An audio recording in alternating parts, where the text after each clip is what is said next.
Tem contradições que desafiam a lógica. A pior parte é quando elas moram sob o mesmo teto. Meu nome é Lucas, 23 anos, estudante de psicologia. Passei os últimos 6 anos tentando entender uma única pessoa. Rafael, meu meio-irmão. De dia, ele me despreza com piadas homofóbicas. De noite, ele entra no meu quarto, silencioso, vulnerável. 25 anos. Trabalha na oficina mecânica do pai desde que largou o ensino médio. Corpo definido pelo trabalho pesado, mãos sempre sujas de graxa, cabelo curto quase militar, maxilar sempre tenso. Ele é tudo que seu pai quer que ele seja. Pelo menos durante o dia. Pelo menos quando alguém está olhando. Mas tem uma versão dele que ninguém mais conhece. Uma versão que só aparece quando a casa está escura e silenciosa. Quando o pai dele já está roncando no quarto ao lado. Quando minha mãe já tomou o remédio para dormir. É nessa versão, nesse Rafael que só eu vejo, que tudo fica confuso. Deixa eu te contar como começou. Nossos pais se conheceram quando eu tinha 16 anos. Minha mãe estava tentando reconstruir a vida depois do divórcio. E o pai do Rafael era viúvo há 3 anos. Eles se encontraram num desses aplicativos de namoro pra gente mais velha. E foi rápido. Rápido demais, se você me perguntar. Lembro do primeiro churrasco. Domingo quente em Porto Alegre, bairro conservador, cheiro de carne e masculinidade performática. Vi Rafael encostado na parede, cerveja na mão. Não levantou a cabeça quando chegamos. Só deu um aceno mínimo com o queixo. Um reconhecimento de que eu existia, mas que ele preferia que não. A tarde inteira ele evitou qualquer interação. Quando o pai contou uma piada homofóbica sobre um vizinho, Rafael riu. Alto, exagerado, como se fosse a coisa mais engraçada do mundo. Eu fingi que não ouvi, fingi que estava concentrado no meu celular, mas senti meu rosto esquentar. Senti o peso daquele riso. Minha mãe puxou meu braço mais tarde e sussurrou. Vai dar tempo, amor. Ele só precisa te conhecer melhor. Mas eu sabia que gente como Rafael não muda de ideia sobre gente como eu. 1 ano depois, nossos pais casaram, e eu me mudei para aquela casa. A primeira semana foi tensão pura. Rafael mal falava comigo. Quando falava, era o estritamente necessário. Passa o sal. Tira teu tênis da frente da porta. Baixa essa música. Comandos curtos, secos, sem espaço para conversa. E sempre que o pai dele estava por perto, sempre que tinha alguém assistindo, ele aumentava a distância. Cruzava os braços, desviava o olhar se eu ficava perto demais. Eu aprendi rápido a ficar invisível. A ocupar o mínimo de espaço possível. A não provocar. Psicologia te ensina sobre mecanismos de defesa, sobre como a gente se protege em ambientes hostis. Eu me tornei especialista em desaparecer dentro da minha própria casa. E então, 3 meses depois de nos tornarmos meio-irmãos, aconteceu. Eram 2 da manhã. Eu estava deitado na minha cama, olhando para o teto, aqueles pensamentos de fim de noite passando pela cabeça. A faculdade estava pesada. Eu tinha prova na semana seguinte, e o barulho da TV da sala tinha acabado de parar. O pai do Rafael sempre assistia àqueles programas de esporte até tarde. Passos lentos no corredor. Achei que fosse ao banheiro, mas minha porta se abriu. Rafael entrou. Gelei. A hostilidade dele nunca tinha sido física. Esperei violência, confronto. Mas ele simplesmente se deitou no chão, no espaço estreito entre a cama e a parede. Fiquei paralisado, olhos fixos no teto, esperando. Ele só ficou lá, respirando. Minutos se arrastaram. Pensei em gritar, mas minha voz travou. Tinha medo da resposta. 20 minutos depois, tão silencioso quanto entrou, ele levantou e saiu. Eu fiquei acordado o resto da noite, tentando processar, tentando entender. Será que eu tinha imaginado? Será que tinha sido algum tipo de sonho acordado? Mas não. Eu tinha ouvido a respiração dele. Tinha sentido o peso da presença dele ali, a poucos centímetros de mim. No dia seguinte, ele agiu como se nada tivesse acontecido. Café da manhã normal. Olhares vazios. Nenhuma palavra. Quando o pai dele fez um comentário sobre esses viados da TV, Rafael riu, de novo. Como sempre fazia. E eu comecei a achar que realmente tinha imaginado tudo. Até que aconteceu de novo. 2 noites depois. Mesma hora. Mesmos passos cuidadosos. Mesma porta se abrindo devagar. E dessa vez eu não fingi dormir. Fiquei olhando para a porta, vendo a silhueta dele contra a luz fraca do corredor. Rafael entrou, fechou a porta e novamente se deitou no chão ao lado da minha cama. Meu medo foi diferente dessa vez. Não era mais pânico, era confusão. Era esse tipo de medo que vem quando você não consegue entender a realidade, quando as coisas param de fazer sentido. Eu virei a cabeça, olhando para baixo, tentando ver o rosto dele no escuro. Só consegui ver o contorno do corpo dele, deitado no chão frio do meu quarto, braços ao lado do corpo, encarando o teto também. Rafael. Minha voz saiu quase num sussurro. Silêncio. Ele não respondeu, nem se mexeu. Como se eu não tivesse falado nada. Como se ele não estivesse realmente ali, como se fosse só uma sombra, um fantasma, algo que aparece e desaparece sem explicação. 20 minutos dessa vez. Eu contei mentalmente, tentando me distrair do absurdo da situação. E então ele se foi. Silencioso. Invisível. E isso virou um padrão. Uma vez por semana, às vezes duas. Sempre de madrugada. Sempre em silêncio. Ele nunca falava, nunca tentava subir na cama, nunca me tocava. Só deitava ali, no chão, respirando. Existindo no mesmo espaço que eu, mas sem cruzar nenhuma linha visível. Durante o dia, a hostilidade continuava. Piadas homofóbicas, comentários ácidos, desprezo mal disfarçado. Como se a versão dele que entrava no meu quarto à noite não existisse. Como se fossem duas pessoas completamente diferentes compartilhando o mesmo corpo. Eu comecei a questionar minha própria sanidade. Será que eu estava projetando alguma coisa? Será que meu cérebro estava inventando essas visitas porque eu queria atenção, queria algum tipo de conexão naquela casa onde eu me sentia tão sozinho? Os meus professores de psicologia sempre alertavam sobre viés de confirmação, sobre como a gente pode ver padrões onde não existem. Mas eu sabia que era real. Eu sabia porque algumas manhãs, quando eu acordava, ainda conseguia sentir o cheiro dele no quarto.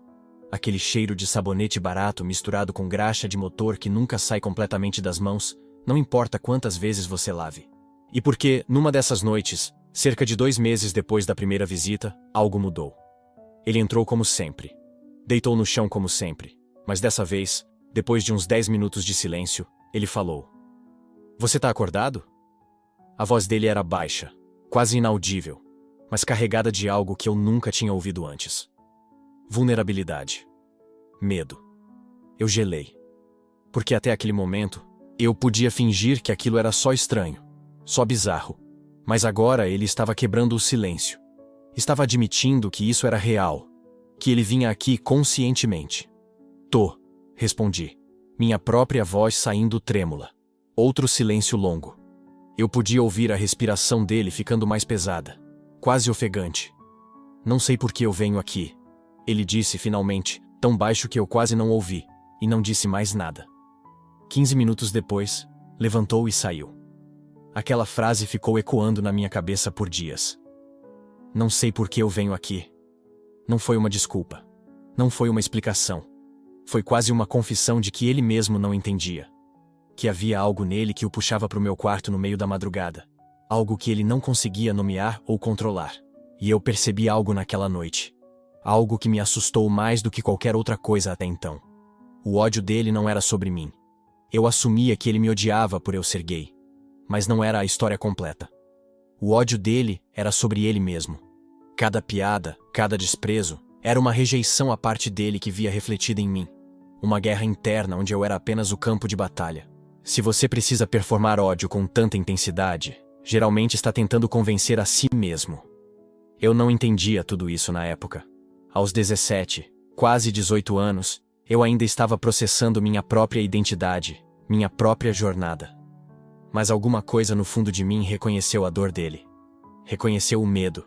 E foi aí que tudo ficou ainda mais complicado. Porque é fácil odiar alguém que te odeia sem motivo. É fácil cortar laços, construir muros, se proteger. Mas quando você começa a entender que o ódio da outra pessoa é na verdade um grito de socorro silencioso, quando você vê a humanidade por trás da crueldade, aí você fica preso.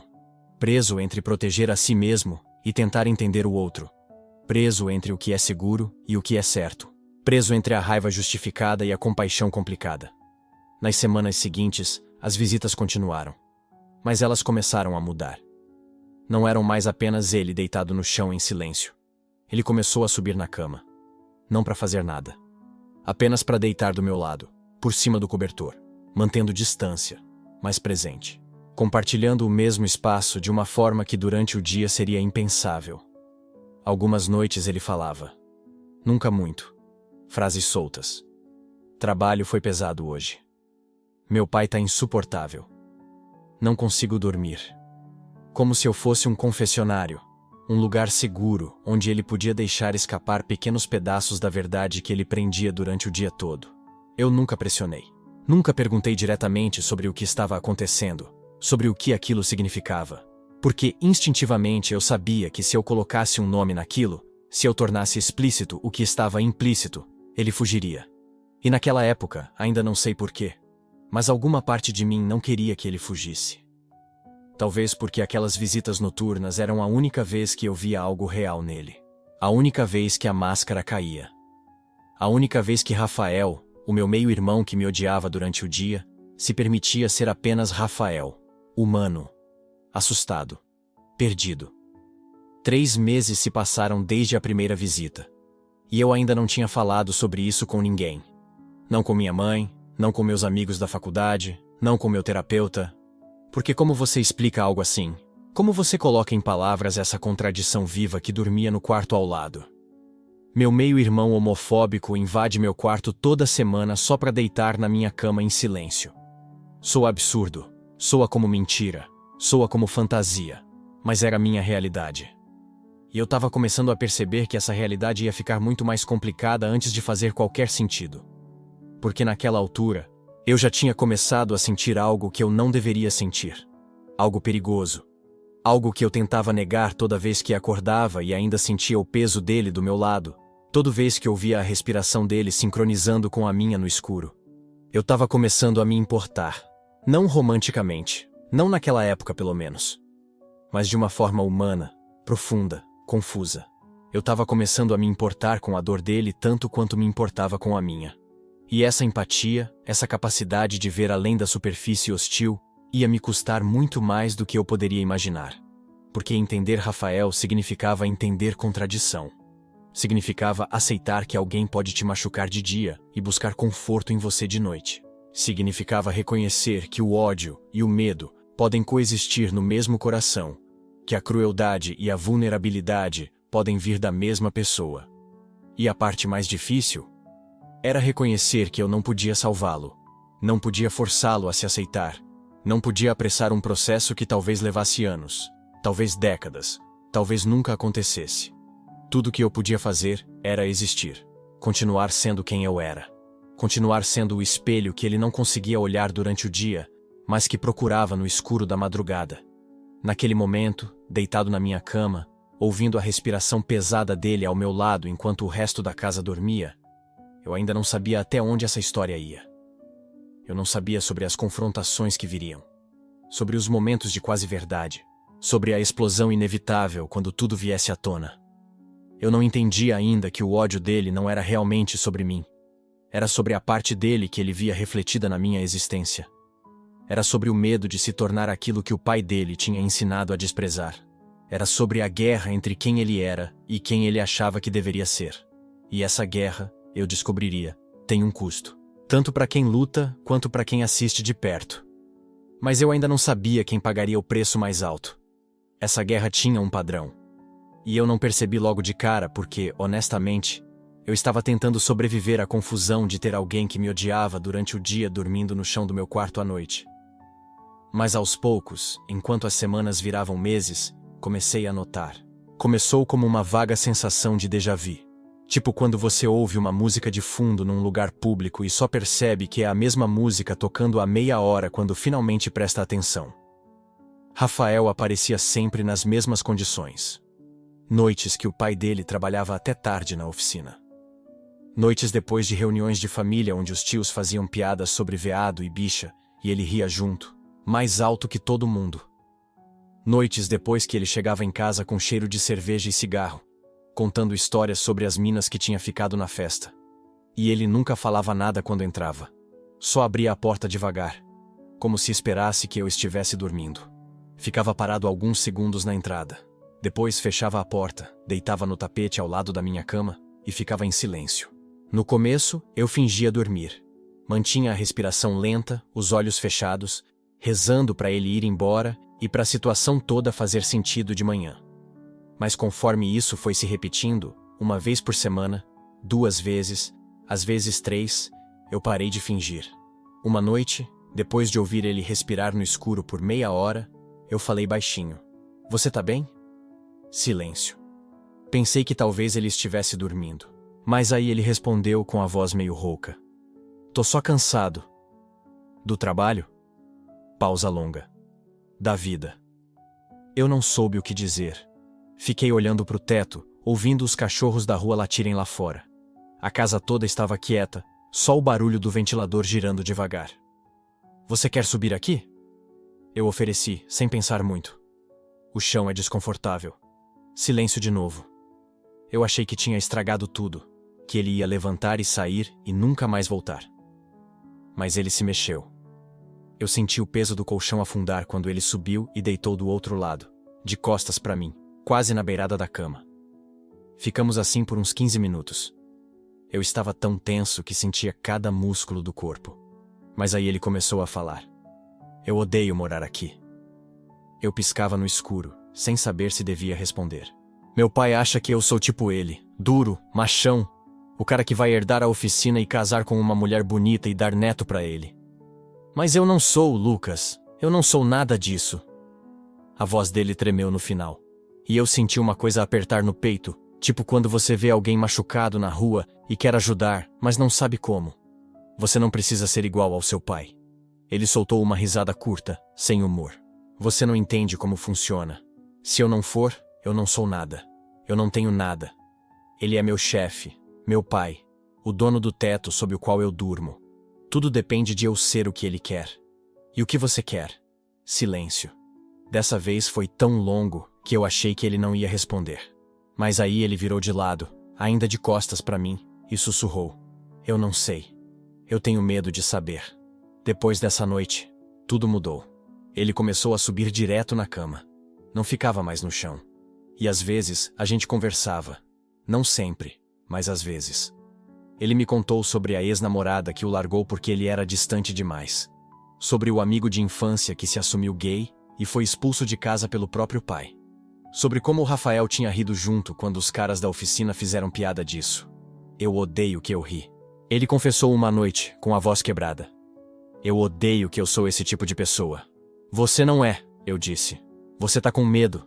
É diferente." "Não. Eu sou covarde. Isso que eu sou." Eu queria discordar. Mas não dá pra discordar de alguém sobre o que a pessoa sente. Então eu só fiquei quieto. E a gente ficou lado a lado no escuro, ouvindo a respiração um do outro. Mas de dia, cara, era outra história. De dia, ele voltava a ser o Rafael que todo mundo conhecia. O cara que zoava os clientes efeminados da oficina. O cara que mudava de assunto quando alguém falava de casamento gay. O cara que olhava pra mim na cozinha, na frente dos nossos pais, como se eu fosse um estranho inconveniente. Teve uma manhã, uns 4 meses depois que as visitas noturnas começaram, que a mãe dele serviu café pra todo mundo. Eu estava sentado na mesa, mexendo no celular, quando o Rafael entrou. Ele tinha dormido na minha cama até umas 5 da manhã, saído antes do sol nascer pra ninguém perceber.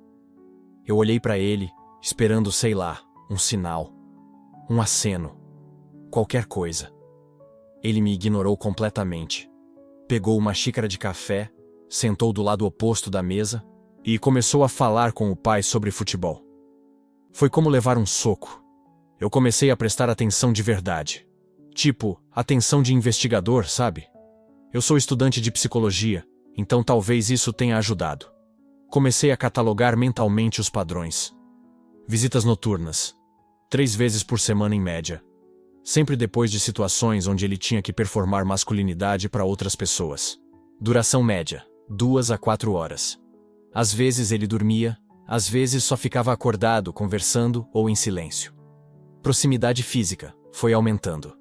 No começo, beirada da cama. Depois do 3º mês, ele dormia mais perto.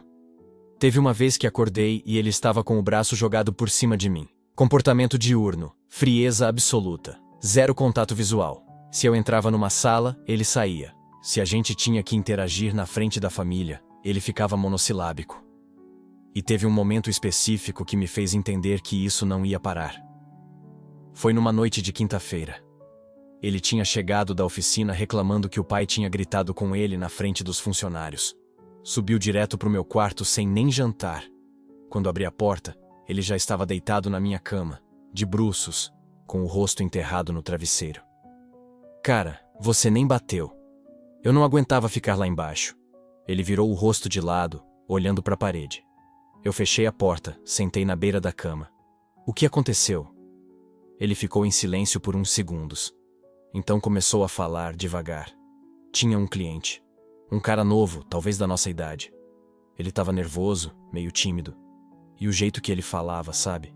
Era delicado. E meu pai ficou fazendo piadinha o tempo todo, na cara do cara. E eu fiquei lá parado. Não disse nada. Não defendi o cara. Só. Fiquei parado. Você estava com medo do seu pai.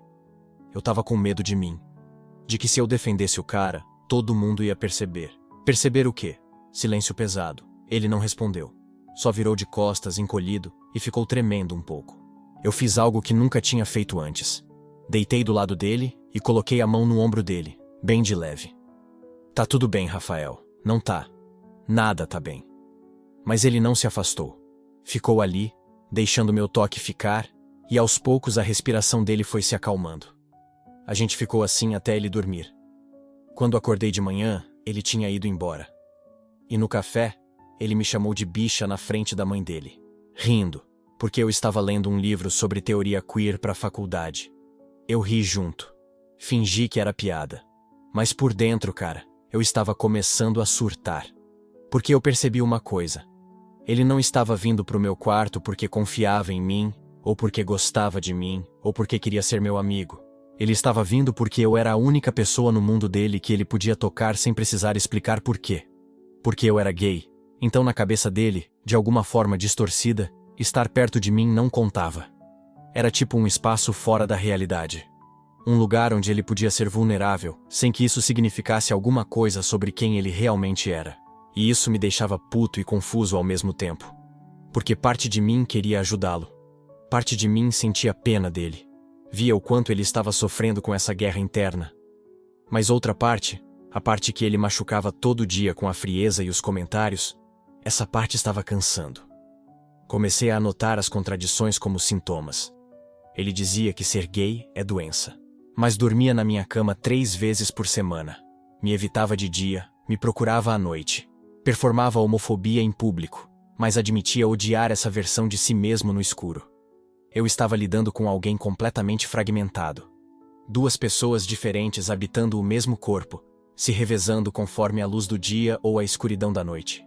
E eu não sabia mais o que fazer com isso. Teve uma noite que foi o limite para mim.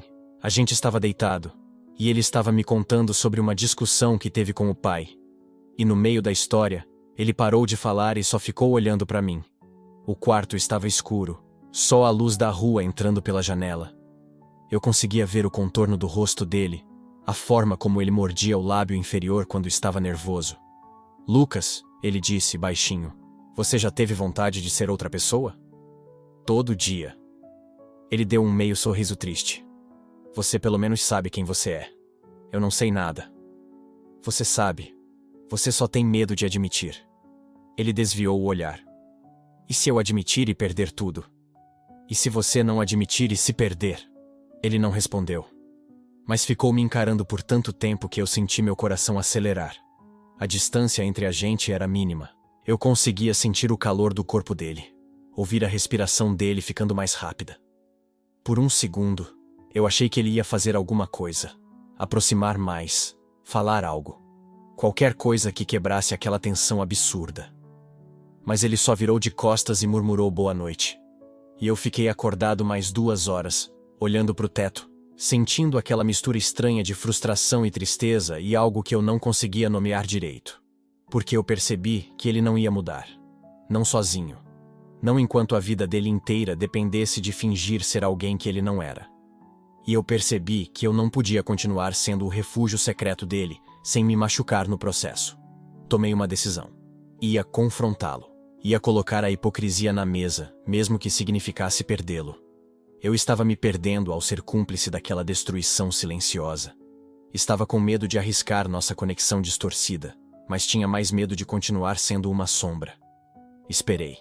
Sabia que ele voltaria, mas eu não fazia ideia de que aquela noite mudaria tudo entre nós. Ele voltou na quarta-feira seguinte. Exatamente como eu sabia que voltaria. Era uma noite de chuva daquelas que Porto Alegre produz no final do outono, quando o céu parece ter absorvido toda a tristeza do mundo e despejar ela de uma vez. Eu estava deitado com a luz apagada, só o brilho azulado do celular iluminando meu rosto. Nem estava olhando a tela direito. Só segurava o aparelho porque precisava de alguma coisa para fazer com as mãos enquanto minha mente girava em círculos. E então eu ouvi o som da porta do quarto dele abrindo devagar, o corredor rangendo sob os pés descalços dele, a respiração contida de quem não quer acordar ninguém. Minha porta se abriu sem bater. Dessa vez, eu não fingi estar dormindo. Virei a cabeça e olhei para ele. Rafael estava parado na entrada, silhueta escura contra a luz fraca do corredor. Ele tinha acabado de sair do banho. Eu conseguia ver os cabelos ainda úmidos, a camiseta velha grudada nos ombros molhados. Ele não disse nada. Só ficou ali, como se esperasse permissão. Como se todo aquele teatro de machão durante o dia não existisse naquele momento. Como se ele fosse outra pessoa quando cruzava a soleira da minha porta. Eu me sentei na cama. Ele deu 2 passos para dentro e fechou a porta atrás de si. Devagar. Silenciosamente. Não ia ser assim de novo. Não ia deixar a gente voltar para o ciclo de sempre. Eu tinha prometido a mim mesmo. Rafael, a gente precisa conversar. Ele congelou no meio do quarto. O tipo de congelamento total, como se todo o sangue dele tivesse parado de circular de uma vez. Vi a mandíbula dele travar. Vi os ombros ficarem rígidos. Sobre o quê? A voz dele saiu forçada. Rouca demais. Defensiva demais. Sobre isso. Eu fiz um gesto vago com a mão, abrangendo o quarto, a porta fechada, nós dois ali sozinhos às 2 da manhã. Sobre você vir aqui de noite. Sobre você me procurar quando está escuro e me evitar quando tem luz. Eu não te evito. Evita sim. Você finge que eu não existo quando tem gente perto. Quando seu pai está na sala, você nem olha na minha direção. Mas toda semana você aparece aqui. Eu respirei fundo, tentando controlar a voz. Por que, Rafael? Por que você faz isso? Ele desviou o olhar. Aquele maxilar quadrado se contraiu de um jeito que eu já conhecia bem. Sinal de que ele estava travado entre falar e fugir. Eu não faço nada. Você está fazendo agora. Você cruzou a casa inteira, abriu minha porta, entrou no meu quarto. De novo. Pela 10ª, 20ª vez. Eu não sei mais. Perdi a conta. Minha voz tremeu um pouco. Mas você sabe o que fez ontem na frente dos seus amigos. Quando eu passei pela garagem. Silêncio. Você riu, lembra? Aquele cara, o Rodrigo, fez uma piada sobre viado e você riu. Olhou pra mim e riu. Eu vi a respiração dele mudar. Ficar mais rápida, mais rasa. Eu não. Você riu, Rafael. E não foi a primeira vez. Você participa. Você faz questão de deixar bem claro pra todo mundo que você não é como eu. A última palavra saiu mais dura do que eu pretendia. Como eu. Como se ser como eu fosse uma doença. Um defeito. Ele virou o rosto pra parede. A luz que vazava da fresta da cortina iluminou metade do perfil dele. E eu vi. Vi tudo que ele estava tentando esconder. A vergonha, o medo, a raiva. Eu não sou, ele disse. Baixo, quase inaudível. Não é o quê? Como você. As palavras doeram mais do que eu esperava. Doeram porque eu já sabia. Mas ouvir ele dizer em voz alta era diferente. Era oficial. Era a confirmação de que tudo aquilo, toda aquela proximidade, toda aquela busca por mim no meio da madrugada, ele nunca ia admitir. Nunca ia colocar nome. Nunca ia aceitar. Mas você vem aqui, eu insisti. Você me procura. Você deita na minha cama. Você fica horas conversando comigo sobre coisas que nunca conta pra ninguém. Você. Para. A palavra saiu como um tiro. Ele olhou pra mim de novo, e dessa vez tinha algo selvagem no olhar dele. Pânico. Puro pânico. Você não sabe de nada, Lucas. Não sabe o que é ser eu. Não sabe como é ter que... Ele parou. Respirou fundo. Passou a mão pelo cabelo molhado, nervoso, agressivo. Depois abaixou os olhos. Eu só venho aqui porque não consigo dormir, ele disse. É só isso. Não precisa ser mais que isso. Não precisa ou você não quer que seja? Ele não respondeu. A chuva batia forte na janela agora. Um tambor constante que preenchia o silêncio entre nós. Eu podia ouvir meu próprio coração batendo. Rápido, irregular. Se é só porque você não consegue dormir, eu posso te dar um chá. Posso te indicar um app de meditação. Não precisa vir pro meu quarto, Rafael. Não precisa ficar aqui comigo. Ele apertou os olhos. Como se minhas palavras tivessem doído fisicamente. Você quer que eu pare de vir? A pergunta me pegou desprevenido. Porque ele não estava desafiando. Ele estava perguntando de verdade. Como se a resposta importasse. Como se ele tivesse medo da resposta. Eu quero que você seja honesto comigo, eu disse. Eu quero entender o que está acontecendo aqui. Não está acontecendo nada. Está, sim. E você sabe que está. Você sente. Eu vejo nos seus olhos toda vez que... Eu disse que não está acontecendo nada. A voz dele explodiu. Alta demais. Perigosa. Eu olhei para a porta instintivamente, pensando nos nossos pais dormindo do outro lado da casa. Mas Rafael não parecia se importar. Ele estava respirando rápido, mãos fechadas em punhos, corpo inteiro tenso como uma corda prestes a arrebentar. Você não pode ficar inventando coisa na sua cabeça, ele continuou. Mais baixo agora, mas ainda agressivo. Eu venho aqui porque a gente é família. Porque eu moro nessa casa, e você também. Só isso. Não fica procurando significado onde não tem. Família? Eu repeti. A palavra soou vazia. Amarga. Você trata sua família desse jeito? Evita de dia e procura de noite? Ele me olhou com tanto ódio que por um segundo eu pensei que ele fosse me bater. Mas não era ódio de mim. Eu conhecia aquele olhar. Já tinha visto nos meus próprios olhos no espelho anos atrás, antes de aceitar quem eu era. Era ódio de si mesmo. Eu vou embora, ele disse. E virou as costas. Rafael. Ele parou com a mão na maçaneta. Não olhou para trás. Eu não queria te magoar, eu disse. Eu só preciso entender. Não tem nada para entender. E ele saiu. A porta fechou com um clique suave. Passos rápidos no corredor. A porta do quarto dele batendo. Silêncio. Fiquei ali sentado na cama, coração disparado, olhando para a porta fechada. Achei que tinha feito a coisa certa. Achei que confrontar era o caminho. Mas agora eu só me sentia vazio. Como se tivesse quebrado alguma coisa que não sabia como consertar. Passou uma semana sem ele aparecer. Depois 2. Eu comecei a achar que tinha acabado de vez. Que ele ia manter distância para sempre. Que aquela conversa tinha sido o fim do ciclo. Mas aí as coisas pioraram de um jeito que eu não esperava. Rafael começou a ficar mais vocal. Mais agressivo. Principalmente quando o pai dele estava por perto. Se antes ele só ria das piadas, agora ele fazia as piadas. Se antes ele desviava o olhar, agora ele me encarava com desprezo quando tinha plateia. Foi num domingo que eu realmente senti o peso disso. Estávamos todos na sala. Minha mãe, o João, meu padrasto e a gente. A TV passava um jogo. Cerveja na mesinha de centro. Aquele clima relaxado de fim de semana. Até que passou uma propaganda. 2 mulheres de mãos dadas. Alguma coisa de banco ou seguro, nem lembro direito. Mas lembro da reação. João soltou uma risada seca. Agora até propaganda tem que enfiar isso, né? Rafael olhou para a TV e depois para o pai. E eu vi a decisão se formar no rosto dele.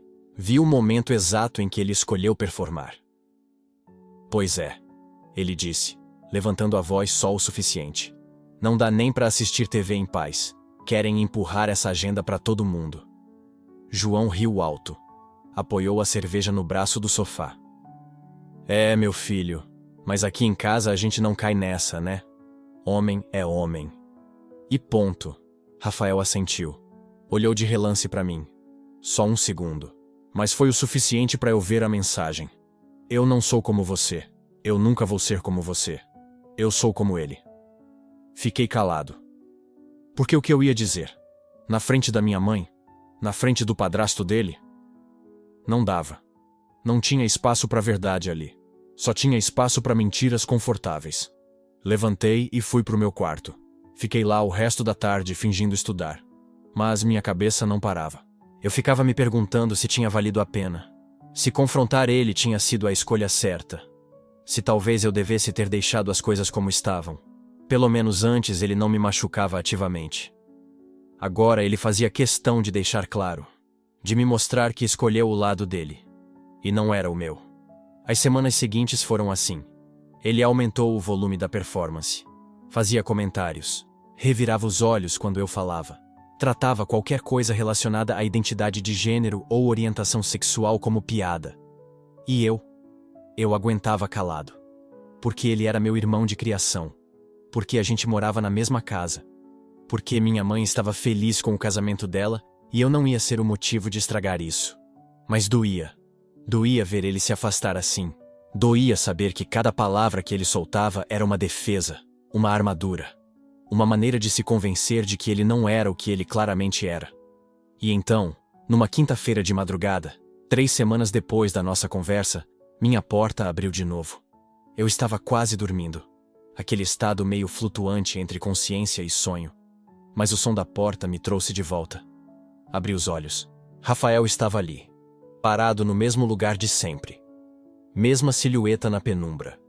Mesma respiração contida. Mas tinha algo diferente. Algo no jeito que ele estava parado. Nos ombros curvados. Na maneira como ele apertava os próprios braços, como se tentasse se segurar. Eu me sentei. Não disse nada, só esperei. Ele entrou, fechou a porta, e dessa vez ele não ficou de pé. Ele veio direto para a cama, sentou na beirada, perto, mas sem me tocar, olhando para o chão. Eu esperei, porque eu sabia. Sabia que se eu falasse primeiro, se eu pressionasse, ele ia fugir de novo. Desculpa, ele disse. Baixo. Quase um sussurro. Pelo quê? Por tudo. Pelas coisas que eu falei. Pelas coisas que eu fiz. Ele ainda não olhava para mim. Mas eu podia ver a tensão no corpo dele. O jeito que os dedos apertavam o próprio joelho.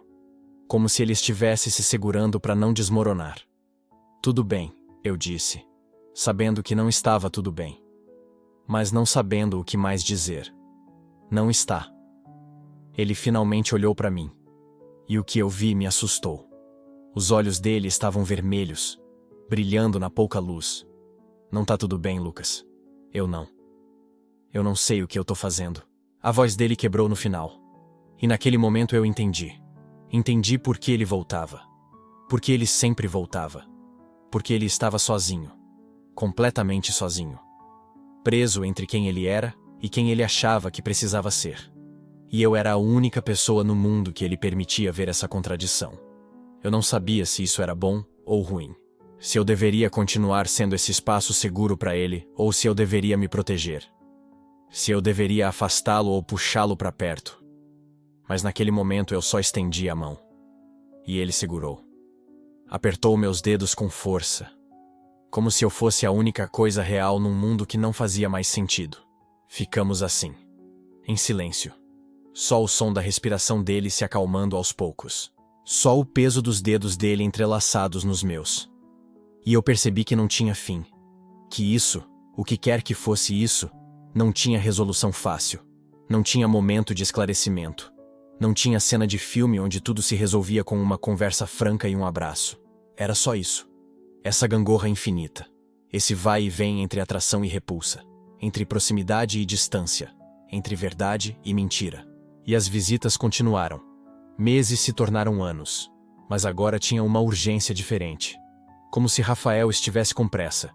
Como se ele soubesse que aquilo era insustentável, mas não conseguisse parar. Ele chegava tarde. Mais tarde que o normal. Às vezes 2, 3 da manhã. E ficava menos tempo. 20 minutos. Meia hora. Só o suficiente para sentar ali comigo. Para segurar minha mão. Para respirar perto de mim. E depois saía. Rápido. Como se estivesse fugindo de alguma coisa. Eu comecei a perceber o padrão. Quanto pior ele se comportava durante o dia, mais desesperado ele ficava à noite. Como se a crueldade dele precisasse ser compensada. Como se ele estivesse tentando equilibrar uma balança que nunca ia ficar estável. E eu deixava. Porque parte de mim ainda tinha esperança. Esperança de que um dia ele ia parar de lutar. Ia aceitar. Ia dizer em voz alta o que o corpo dele já gritava toda noite. Mas outra parte de mim, a parte que estudava psicologia, a parte que lia sobre condicionamento e repressão e trauma, essa parte sabia a verdade. Rafael não ia mudar, não enquanto estivesse naquela casa. Não enquanto o pai dele tivesse aquela voz na cabeça dele. Não enquanto ele acreditasse que ser quem ele era significava perder tudo. E eu ia continuar sendo o lugar seguro dele, o segredo dele, a contradição que ele escondia no escuro. Até que alguma coisa quebrasse de vez. Numa dessas noites, ele chegou diferente, mais tenso, mais assustado. Sentou na cama e ficou ali, tremendo. Respiração rápida, olhos arregalados. O que foi? Eu perguntei. Ele balançou a cabeça. Hoje eu quase. Quase o quê? Ele olhou para mim. E tinha tanto pânico no olhar dele, que eu achei que ele fosse chorar. De verdade. Ali na minha frente. Mas ele não chorou. Ele só levantou. Rápido, cambaleante. Eu não posso, ele disse. Eu não posso fazer isso. E saiu. Ouvi a porta do quarto dele bater. Ouvi ele andando de um lado para o outro. Ouvi o som abafado de algo batendo na parede. Como se ele tivesse socado alguma coisa. E então, silêncio. Fiquei ali deitado, olhando para o teto, tentando entender o que tinha acontecido. O que tinha mudado. O que o deixou tão assustado dessa vez. Mas eu não descobri naquela noite. Só descobri no dia seguinte. Quando ele me evitou completamente. Quando ele saiu de casa antes de eu acordar. Quando ele voltou tarde e foi direto para o quarto sem falar com ninguém. As visitas pararam de novo, dessa vez por mais tempo. E eu fiquei ali, esperando, sabendo que ele ia voltar, porque ele sempre voltava. Mas ao mesmo tempo, uma parte de mim começou a se perguntar: até quando? Até quando ele ia conseguir manter essa mentira? Até quando eu ia conseguir aguentar ser o segredo dele? E o que ia acontecer quando um de nós dois não aguentasse mais? Eu estava prestes a descobrir, e a resposta seria brutal. Essas perguntas ficaram martelando na minha cabeça por semanas. Até quando? Até quando ele ia conseguir manter essa farsa? Até quando eu ia conseguir fingir que não percebia o que estava acontecendo entre a gente? A resposta veio numa sexta-feira à noite. Nossos pais tinham saído para jantar com amigos. A casa estava vazia, silenciosa demais. Eu estava no meu quarto tentando me concentrar num trabalho da faculdade sobre conflitos de identidade. A ironia não passou despercebida. Era quase meia-noite quando ouvi a batida suave na porta. 3 toques. O código não oficial que a gente tinha desenvolvido. Meu coração disparou antes mesmo de eu abrir. Rafael estava parado no corredor. Mas dessa vez era diferente. Ele não estava com aquela expressão guardada, aquela armadura que ele sempre usava. Os olhos dele estavam vulneráveis. Quase desesperados. Posso entrar? A voz saiu rouca, baixa. Eu apenas afastei a porta. Ele entrou e fechou atrás de si com cuidado, como se o barulho pudesse quebrar alguma coisa frágil no ar entre a gente. Ficamos ali, parados, 1 metro de distância que parecia intransponível e inexistente ao mesmo tempo. Eu não consigo mais fazer isso, ele disse. E pela primeira vez em 6 anos, não havia raiva na voz dele. Apenas cansaço. Fingir que eu não penso em você o tempo todo. Fingir que eu não fico esperando todo mundo dormir só para poder vir aqui. Fingir que quando eu acordo de manhã, a primeira coisa que eu quero não é te ver. Meu peito apertou. Eu tinha esperado tanto tempo para ouvir algo assim dele, mas agora que estava acontecendo, eu não sabia o que fazer com aquilo. Rafael. Não. Ele deu um passo à frente. Deixa eu terminar, por favor. Porque se eu parar agora, eu vou perder a coragem de novo. Eu fiquei em silêncio. Eu te odeio, ele continuou, e meu estômago afundou até ele completar. Eu te odeio porque você me faz sentir coisas que eu passei a vida inteira tentando não sentir. Porque quando você me olha, eu esqueço todas as razões pelas quais eu deveria manter distância. Porque você é a única pessoa na frente de quem eu não consigo fingir ser quem eu não sou. Ele estava mais perto agora. Eu conseguia sentir o calor dele. Conseguia ver a mandíbula tensa, os punhos cerrados ao lado do corpo. Como se ele estivesse lutando contra si mesmo. Eu cresci ouvindo meu pai falar que homem de verdade é de um jeito só. Que qualquer coisa diferente disso é fraqueza. É vergonha. É motivo para ser expulso de casa, da família, de tudo. A voz dele falhou. E aí você apareceu, com essa sua forma de existir sem pedir desculpas por quem você é. E eu percebi que tudo que meu pai me ensinou estava me destruindo por dentro. Lágrimas começaram a se formar nos olhos dele. Eu nunca tinha visto Rafael chorar. Mas eu não sei como fazer diferente, Lucas. Eu não sei como parar de ter medo.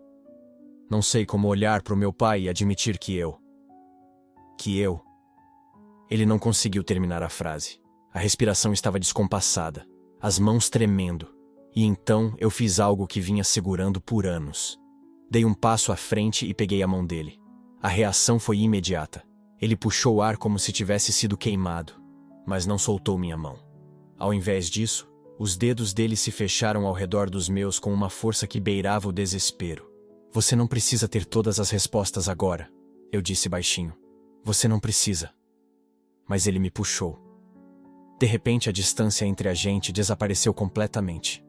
Eu senti as mãos dele nos meus ombros, na minha nuca, nos meus cabelos.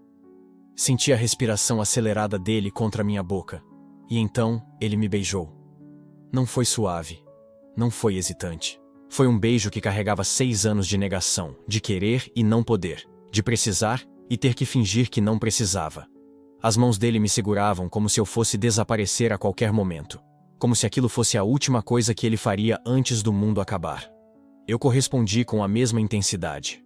Todas aquelas noites de confusão, de me perguntar o que estava acontecendo, de querer alcançá-lo, mas não saber como. Tudo isso se dissolveu naquele momento. Tropeçamos até a cama. As mãos dele estavam em todo lugar, urgentes, quase frenéticas.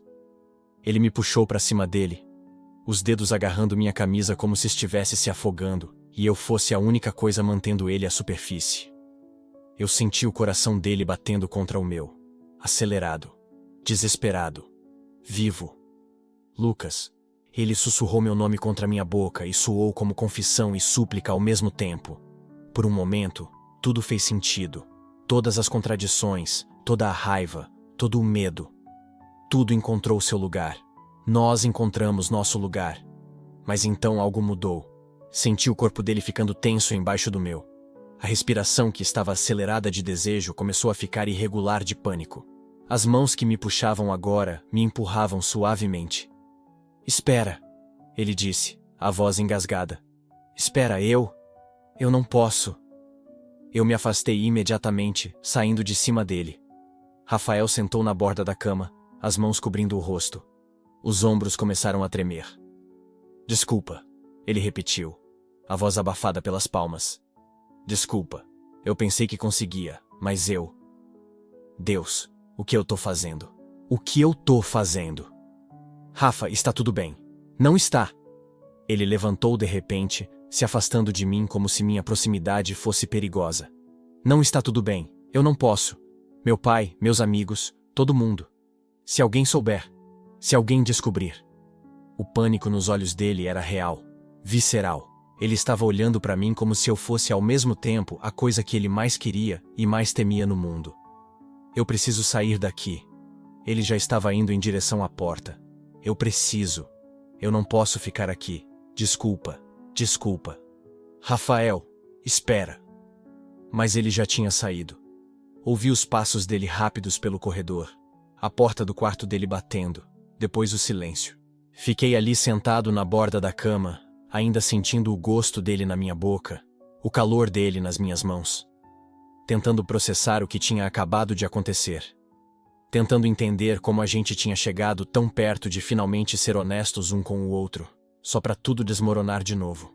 Mas quando o sol nasceu, o pesadelo começou. Na manhã seguinte, quando acordei, a porta do quarto do Rafael estava aberta. O quarto estava vazio. A mochila que ficava sempre jogada no canto tinha sumido. Desci e encontrei o pai dele na cozinha tomando café. O Rafael saiu cedo, ele disse sem olhar para mim, os olhos no jornal. Disse que ia ficar uns dias na casa do Marcelo. Precisava de um tempo longe daqui. Meu estômago afundou. Ele disse quando volta? Não, uma pausa. Disse que ia ligar quando decidisse. Assenti e saí da cozinha antes que ele percebesse a expressão no meu rosto. Uma semana passou. Nenhum sinal do Rafael. 2 semanas. Silêncio completo. 3 semanas. Comecei a achar que tinha destruído tudo. Naquele momento de intimidade, empurrei-o rápido demais. Ele abriu a ferida, e a dor foi insuportável. Repassava a noite na cabeça. O beijo, o pânico, a fuga. Será que se eu tivesse recuado, ele ainda estaria aqui? Tudo que eu conseguia pensar era no Rafael, preso entre quem era e quem achava que precisava ser, e no quanto eu tinha falhado. Comecei a aceitar que talvez ele não voltasse, que tivesse escolhido a segurança da negação. E eu não podia culpá-lo. Eu tinha crescido com uma mãe que me aceitava, que me defendia, que me dizia todos os dias que ser quem eu era não era motivo de vergonha. Rafael tinha crescido com um pai que transformou amor em fraqueza e autenticidade em traição. E ainda assim, ele tinha tentado. Naquela noite, ele tinha reunido cada grama de coragem que tinha e tentado atravessar a distância entre nós. O fato de que o medo tinha vencido no final não apagava a bravura que tinha sido necessária para ele chegar até ali. Mas saber disso não tornava a ausência dele mais fácil de suportar. Não tornava as madrugadas menos vazias. Não apagava a sensação das mãos dele nas minhas, ou o som da voz dele dizendo meu nome como se fosse a única palavra que importava. 3 semanas e 2 dias depois daquela noite, eu estava no meu quarto quando ouvi a campainha tocar. Vozes abafadas no andar de baixo. Passos subindo a escada. E então a batida suave na minha porta. 3 toques. Quando abri, Rafael estava ali. Magrinho. Olhos cansados. Mas ali. E pela primeira vez em quase um mês, eu consegui respirar de novo. Eu não sabia o que esperar quando abri a porta. Rafael estava ali, mas não era o Rafael que eu conhecia. Os ombros caídos, olhos inchados. A barba por fazer deixava claro que ele não tinha dormido direito em dias. Ficamos ali parados no corredor por talvez 10 segundos, talvez 30. O tempo meio que parou de fazer sentido. Minha mãe é quem quebrou o silêncio lá de baixo, gritando que o jantar estava pronto. E eu vi Rafael fechar os olhos, como se estivesse reunindo coragem para descer aquelas escadas. Era sexta-feira. O pai dele tinha voltado de viagem naquele dia, e a minha mãe tinha insistido num jantar em família para comemorar o retorno do Rafael. Como se as últimas 3 semanas não tivessem acontecido. Como se a gente pudesse simplesmente sentar à mesa e fingir normalidade. Eu desci atrás dele. Cada degrau parecia mais pesado que o anterior. A mesa estava posta. Minha mãe tinha feito costela no forno, a batata assada que o pai do Rafael gostava. Tudo perfeitamente arrumado. Tudo sufocantemente normal. Rafael se sentou do lado do pai. Eu, do lado da minha mãe. A geometria da nossa família disfuncional. Os primeiros 15 minutos foram dolorosamente educados. Minha mãe perguntou sobre o trabalho. O pai do Rafael reclamou de um cliente. Eu empurrava a comida no prato, sem conseguir de fato comer nada. Rafael não falou uma palavra. Só assentia. Só mexia a comida de um lado para o outro. Então o pai dele abriu uma cerveja. A segunda. Foi o som de uma bomba relógio sendo ativada. Quando ele começava na segunda cerveja, eu sabia que as coisas podiam desandar rápido. Ele começou a falar sobre futebol. Sobre como o time dele tinha perdido porque o técnico novo era fraco. Fraco demais. Sem pulso. E aí ele soltou, casual, como quem comenta o tempo. Esses caras de hoje em dia não têm mais sangue nas veias, tudo viadinho, tudo sensível demais. No meu tempo, homem era homem. O silêncio que se seguiu foi ensurdecedor. Minha mãe tentou mudar de assunto, perguntando se alguém queria mais batata. Mas eu estava olhando para o Rafael. E eu vi o maxilar dele travar. Vi os dedos apertarem o garfo com tanta força que os nós dos dedos ficaram brancos. Vi a respiração dele mudar. O pai continuou, rindo. Vai ver, é por isso que o time tá perdendo, né? Vestiário cheio de mariquinha. Minha mãe, desconfortável. Amor, por favor. Ele ignorou. Tomou mais um gole da cerveja. Olhou pro Rafael como se esperasse que ele risse junto, como sempre fazia. Mas Rafael não riu. Ele só ficou olhando pro prato. E eu vi uma lágrima cair. Uma, depois outra. Caindo direto na batata assada. O pai dele não percebeu. Continuou falando. Mas eu não conseguia mais ouvir nada. Só conseguia ver Rafael se despedaçando ali, em silêncio, na frente de todo mundo. Então ele se levantou. Brusco. A cadeira arranhou o chão com um som agudo que fez todo mundo se calar. Não tô passando bem, com licença. E subiu, rápido, direto pro quarto dele. O pai do Rafael bufou. Esse menino tá estranho. Deve ser ressaca. Minha mãe me olhou. E eu vi no olhar dela que ela sabia. Talvez não soubesse exatamente o quê, mas sabia que tinha algo errado. Muito errado. Eu esperei 5 minutos. 5 minutos terríveis em que fingi interesse na conversa sobre um vizinho que tinha comprado um carro novo. 5 minutos em que cada segundo parecia eternidade. Então eu me levantei também. Murmurei alguma desculpa sobre o trabalho da faculdade. Subi as escadas devagar. O quarto do Rafael ficava no fim do corredor. A porta estava entreaberta. Eu bati de leve. Rafa? Silêncio. Empurrei a porta. Ele estava sentado na beirada da cama, as mãos cobrindo o rosto, os ombros tremendo. Eu nunca tinha visto Rafael chorar. Nem quando ele quebrou o braço aos 15 anos. Nem quando a avó dele morreu. Nunca. Fechei a porta atrás de mim. Me sentei na cama, mantendo distância. Perto o suficiente para ele saber que eu estava ali. Longe o suficiente para não invadir. Ficamos assim por um tempo que eu não sei medir. Só o som da respiração irregular dele. Só o barulho abafado da TV lá embaixo. Então ele falou. A voz quebrada, rouca. Eu não consigo mais. Não consegue o quê? Ele tirou as mãos do rosto. Os olhos vermelhos, inchados. E havia algo ali que eu nunca tinha visto antes. Desespero puro. Fingir. Eu não consigo mais fingir. Meu coração disparou. Mas eu não disse nada. Só esperei. Toda vez que eu olho pra você, ele continuou, a voz tremendo. Toda vez que eu tô perto de você, eu sinto. E eu odeio. Eu odeio sentir isso. Rafael. Não. Deixa eu falar. Deixa eu falar porque se eu não falar agora eu nunca vou conseguir. Ele respirou fundo. Trêmulo. Desesperado. Eu tento. Eu juro que eu tento não ser assim. Eu tento ficar longe. Tento me convencer que é errado, que é nojento, que é tudo aquilo que meu pai sempre disse que era. Mas aí eu fico 3 semanas longe de você e eu não consigo dormir. Não consigo comer. Não consigo respirar direito. Ele limpou o rosto com as costas da mão. E aí eu volto. E eu subo aquelas escadas. E eu bato na sua porta. E quando você abre, quando você olha pra mim daquele jeito, como se você se importasse de verdade, como se eu não fosse quebrado. Você não é quebrado, sou sim.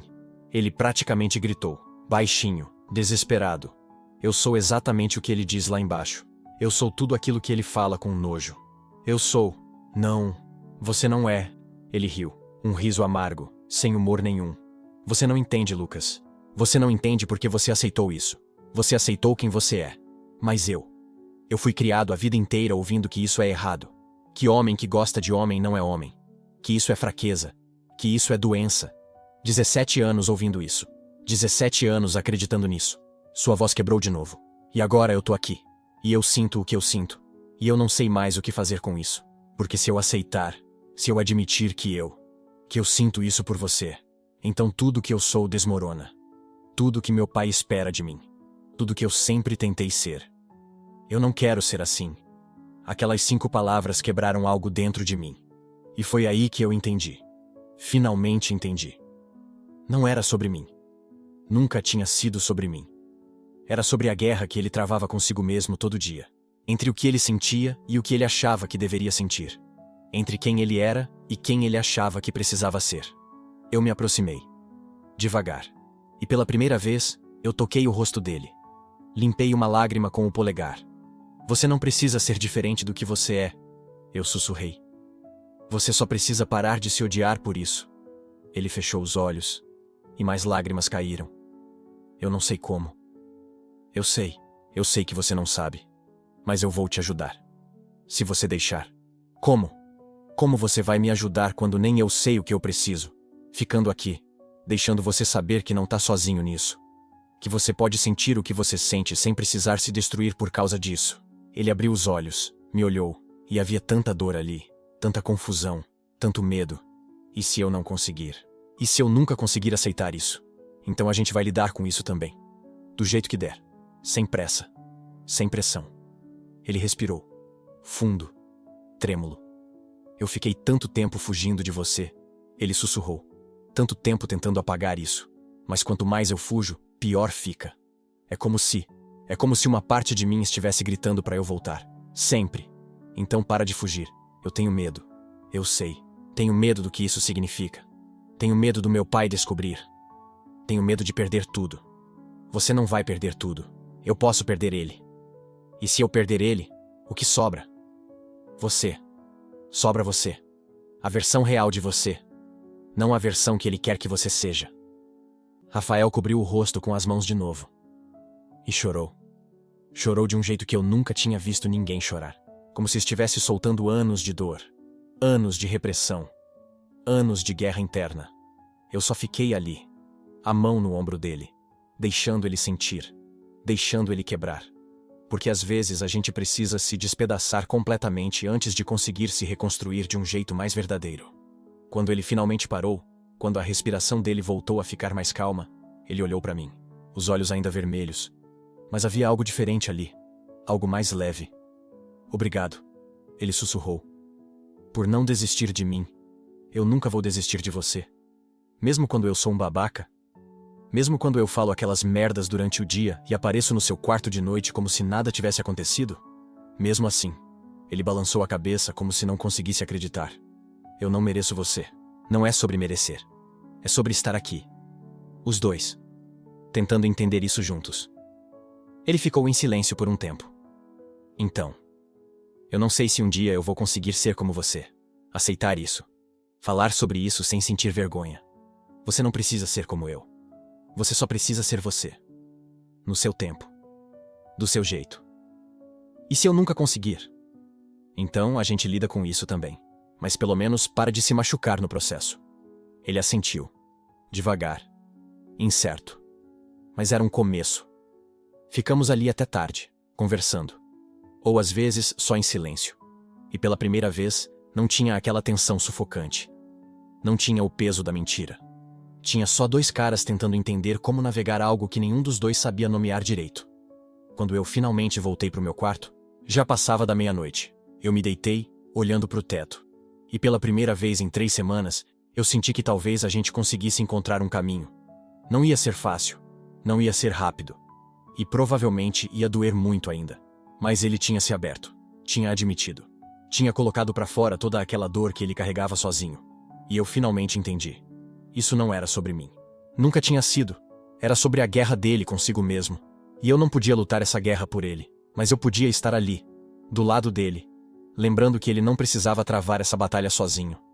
Nos dias que se seguiram aquela noite, tudo mudou. E ao mesmo tempo, nada mudou.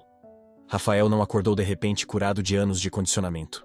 Ele não teve uma epifania que apagou tudo o que o pai dele tinha martelado na cabeça dele desde criança. Ele não saiu do armário, não assumiu nada. Não colocou arco-íris na bio do Instagram. E sabe de uma coisa? Tudo bem. Porque pela primeira vez, eu entendia que essa não era minha história para escrever. Era dele. E ele ia escrever no ritmo que conseguisse, com as palavras que ele tivesse coragem de usar. Meu papel não era forçar uma resolução, era testemunhar, era estar presente. Era criar um espaço onde ele pudesse, aos pouquinhos, descobrir que não ia desmoronar se deixasse a verdade escapar. As mudanças foram pequenas. Tão pequenas que talvez ninguém mais notasse.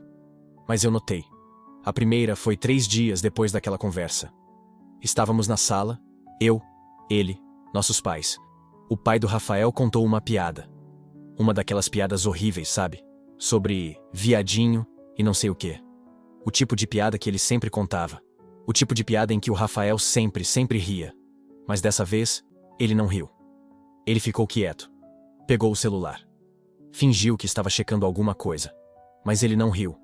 E quando os olhos dele cruzaram com os meus, por uma fração de segundo, eu vi. Ele sabia que eu tinha percebido. E ele sabia que aquilo significava alguma coisa. Foi um passo minúsculo. Mas era um passo. 2 semanas depois, ele parou de fazer as piadas também. Ainda participava das conversas. Ainda era o Rafael Durão da oficina mecânica. Ainda fingia que sabia tudo sobre futebol. Mas quando os caras começavam com comentários homofóbicos, ele simplesmente não engajava. Mudava de assunto. Falava sobre um carro, sobre cerveja, sobre qualquer coisa. Ninguém mais percebeu. Mas eu percebi. E de noite, quando a casa ficava em silêncio, ele ainda vinha até o meu quarto. Não todas as noites. Não com a mesma frequência de antes. Mas vinha. E a gente não forçava nada. Não colocava rótulos. Não tinha aquelas conversas dramáticas de o que somos nós, que a gente vê nos filmes. Ele sentava na beirada da minha cama. Às vezes a gente conversava. Às vezes ficava só em silêncio. Às vezes ele deitava do meu lado e a gente ficava ali, lado a lado, olhando para o teto, ouvindo a respiração um do outro. E era suficiente. Porque eu tinha aprendido uma coisa naqueles meses todos de confusão, de medo, de esperança frustrada e pequenas vitórias. Amor não é sempre sobre grandes gestos. Não é sempre sobre declarações públicas ou finais felizes perfeitos. Às vezes, amor é só estar presente. É testemunhar a luta de alguém e não virar as costas. É segurar um espaço seguro enquanto a pessoa tenta descobrir quem ela é, por baixo de todas as camadas de medo e condicionamento. Um mês depois daquela noite da crise dele, eu estava na cozinha fazendo café quando ele desceu. Era sábado de manhã. Nossos pais tinham saído para fazer compras. Estávamos sozinhos. Ele hesitou na porta. Aquele mesmo olhar de quem está prestes a recuar. Mas não recuou. Obrigado, ele disse. Voz baixa. Olhos no chão. Por quê? Eu perguntei, mesmo já sabendo. Por não desistir de mim. Meu peito apertou tanto que por um segundo eu não consegui respirar. Eu nunca ia desistir de você, eu disse, e era verdade. Era a verdade mais pura que eu já tinha falado na vida. Ele assentiu. Engoliu seco. Ficou ali parado, como se quisesse dizer mais alguma coisa, mas não soubesse como. Então ele deu 2 passos na minha direção. Só 2 passos. Ficou a 1 metro de distância. E pela primeira vez, ele iniciou. Pela primeira vez, foi ele que estendeu a mão. Eu segurei. E a gente ficou ali, de mãos dadas na cozinha vazia, por talvez 10 segundos, talvez 20. Não sei. Quando ele soltou, ele não disse mais nada. Só subiu de volta pro quarto dele. Mas aqueles 20 segundos valeram mais do que 1000 declarações de amor. Porque pela primeira vez, ele tinha escolhido. Tinha sido uma escolha consciente, não um impulso no meio da noite quando ninguém estava olhando. Tinha sido ele, com a luz do dia entrando pela janela, escolhendo me tocar, escolhendo me segurar. E eu sabia que isso era tudo o que ele conseguia dar naquele momento. E era suficiente. Olhando para trás agora, 6 meses depois daquela noite da crise, eu sei que a gente não tem um final de conto de fadas. A gente não vai aparecer de mãos dadas na mesa de Natal. Ele não vai me apresentar como namorado pros amigos. Talvez ele nunca faça isso. E eu tive que fazer as pazes com essa possibilidade. Porque eu posso amar o Rafael. E eu amo, de um jeito profundo e complicado e real. Mas eu não posso viver a vida dele por ele. Eu não posso forçar ele a sair de um armário que foi construído por anos de terror e condicionamento. Tudo o que eu posso fazer é ser honesto sobre o que eu sinto. E deixar a porta aberta. E não exigir mais do que ele consegue dar. Isso não significa que eu aceito migalhas. Não significa que eu vou esperar para sempre enquanto ele decide se eu mereço ser amado à luz do dia. Significa que eu entendo que transformação leva tempo. Que cura não é linear. Que uma pessoa criada para acreditar que uma parte fundamental de quem ela é está errada e quebrada e nojenta não vai acordar um dia e estar magicamente curada. Rafael está fazendo progresso. Pequeno, lento, às vezes frustrante. Mas está. E eu estou orgulhoso dele. Mesmo que ninguém mais veja. Mesmo que para fora pareça que nada mudou. Eu vejo. E ele sabe que eu vejo. E talvez seja isso que amor significa quando você ama alguém preso entre a verdade dele e o terror que ensinaram para ele. Presença. Paciência. E a recusa absoluta de transformar a jornada dele em algo sobre você. Teve uma noite, uns 4 meses depois da crise, que eu não vou esquecer. A gente estava no meu quarto. Ele tinha vindo, como vinha de vez em quando. Estava deitado do meu lado, em silêncio como sempre. E do nada, ele virou para mim. No escuro, eu mal conseguia ver o rosto dele. Mas eu senti quando ele levantou a mão e tocou meu rosto. Devagar. Hesitante. Eu queria. Ele começou. Parou. Respirou fundo. Eu queria não ter tanto medo. Eu sei. Eu sussurrei. Um dia, ele disse. E a voz dele estava tão baixa que eu quase não ouvi. Um dia eu vou conseguir. Não sei quando. Mas um dia.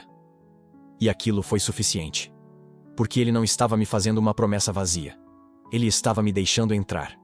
Estava me mostrando que por baixo de todo o medo, de toda a performance, de todo o condicionamento, existia uma pessoa que queria ser livre. E que essa pessoa estava tentando, no ritmo dela, do jeito dela. E eu podia honrar isso. Hoje, enquanto eu conto essa história para vocês, o Rafael ainda trabalha na oficina do pai. Ainda mora nessa casa. Ainda mantém a mesma fachada na maior parte do tempo. Mas ele não ri mais das piadas, não faz mais comentários. E quando a gente está sozinho, ele deixa o escudo cair um pouco mais a cada dia. Não é perfeito. Não é o final feliz dos filmes. Mas é real. E é nosso. E sabe o que essa história toda me ensinou? Me ensinou que compaixão não é só para quem já chegou do outro lado. Compaixão é principalmente para quem ainda está no meio da travessia, com medo de cair, sem saber se vai conseguir. Me ensinou que nem todo mundo que machuca você é um vilão. Às vezes, eles são só pessoas assustadas, reproduzindo a dor que ensinaram para elas. E me ensinou que amor, amor de verdade, não é sobre mudar alguém. É sobre testemunhar quem essa pessoa é, em toda a bagunça e complexidade e contradição, e escolher ficar mesmo assim. Escolher criar um espaço seguro. Escolher não julgar o tempo que leva. Escolher acreditar que transformação é possível, mesmo quando é lenta demais, mesmo quando dói, mesmo quando você não tem garantia nenhuma de que vai chegar onde você quer. O Rafael pode nunca estar pronto para me assumir publicamente. Pode nunca superar completamente o medo. Pode escolher, no fim das contas, que o peso do terror é mais fácil de carregar do que o risco da liberdade. E se isso acontecer, eu vou ter que decidir o que é melhor para mim. Porque amor também é saber quando ficar e quando ir embora.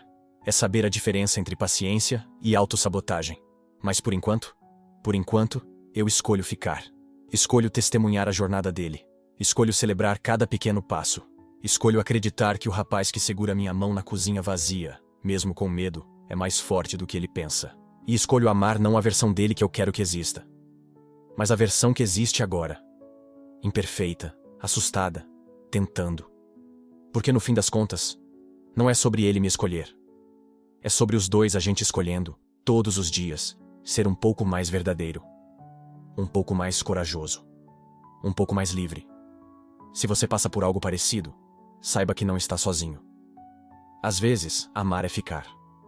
Às vezes, ir embora. Mas escolha sempre a partir do amor próprio. Você merece ser escolhido à luz do dia. Tenha compaixão pela dor do outro, mas não esqueça da sua. A única pessoa garantida para sempre com você é você mesmo. Seja gentil com seu coração. Confie que encontrará o caminho, assim como estou encontrando o meu. Um dia de cada vez. Uma pequena vitória de cada vez. Até lá, continuamos tentando. Amando.